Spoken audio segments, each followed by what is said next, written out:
ask you the same thing I asked the coach. What was happening in the first quarter? You went scoreless in the first quarter, and then you picked it up and scored 11 points there in the second quarter. Oh, Luka was on a heater. That what you call it, a heater? Yeah, I mean, he was hot. He was on a heater. I mean, there's a lot of slang for it, but I mean, what did he end up with in the first, 20? 16. Oh, well, there you go. You know what I'm saying? You got out the man's way. I mean, if you can score 16 in a quarter, odds are we're probably going to, you know what I'm saying, win the game. So, How physical was it out there tonight overall in the game?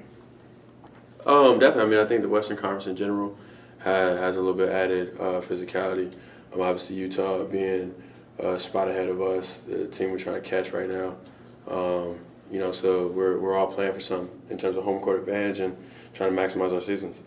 You mentioned that. How much does seeding matter? I mean, I think it's still relatively early, right? We're not in the last 5 to 8 games or something like that. But you know, you are trying to win as many games as possible, and it's like I said, it's too early to play the seeding game where it's like, oh, maybe you want to drop one, whatever. You know, that's a coaching and management decision. But overall, I mean, you're just trying to get connected, be cohesive, move up as high as possible.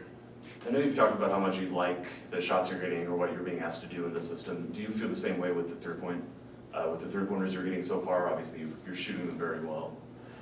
Yeah, definitely. I mean, I think I have a couple more catch-and-shoot looks here. I think also just overall, like I said, everybody's urging me to take those shots, be aggressive, all that stuff. So, you know, you understand that my job is to go out there and generate offense. You know, like I said, kind of last game when Luka was out and it was me and JB. Now, obviously, with JB out and being Luka and myself, it's going to be fairly 50-50, right? You know what I mean? So it's just my job to be aggressive when Luka's out or, you know, off the ball. You've gotten to play against him and now with him, Dorian Finney-Smith. What is it about him that makes him able to have a week like this where he can shut down all-star after all-star, night after night? Number one is effort level and attention to detail. And then obviously just overall length, athleticism play a part in that as well. So, you know, he's playing the tendencies, he's listening to the coverages. Everybody's on the string, he trusts the people behind him, and he's giving max effort. And you're 6'8", long arms, you know, quick, getting to people's shots and things like that. It makes it tough on people.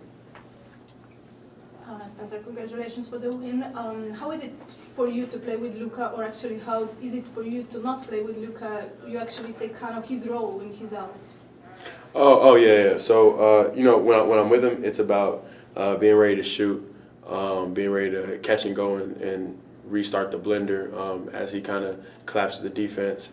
And then when he's out, like you said, it's on me to kind of start the blender, right, and be aggressive and be kind of at the point of attack, and just remaining flexible and understanding when he's in attack mode, when maybe he wants to take a possession off or whatever it is, and being ready to plug in when necessary. We got one on Zoom. Mike Shapiro. 2. Appreciate it. Hey, Spencer. Bit of a simple question here, but what has Jason Kidd done to help ease your transition to Dallas? Just kept it simple. You know, nothing that we're doing is ultra complicated. You know, it's kind of to the question I just answered, right? Like when I'm in there with Luka and JB, be ready to catch and shoot, be ready to redrive and restart the blender as they collapse the defense. And then when I'm in without them, or if I'm kind of the one that's got a little bit of a high hand at the time, then to come off at the point of attack, be aggressive, collapse the defense. None of our plays are super complicated, and you know, he trusts us to make us three to make those plays, and everybody here is on the string.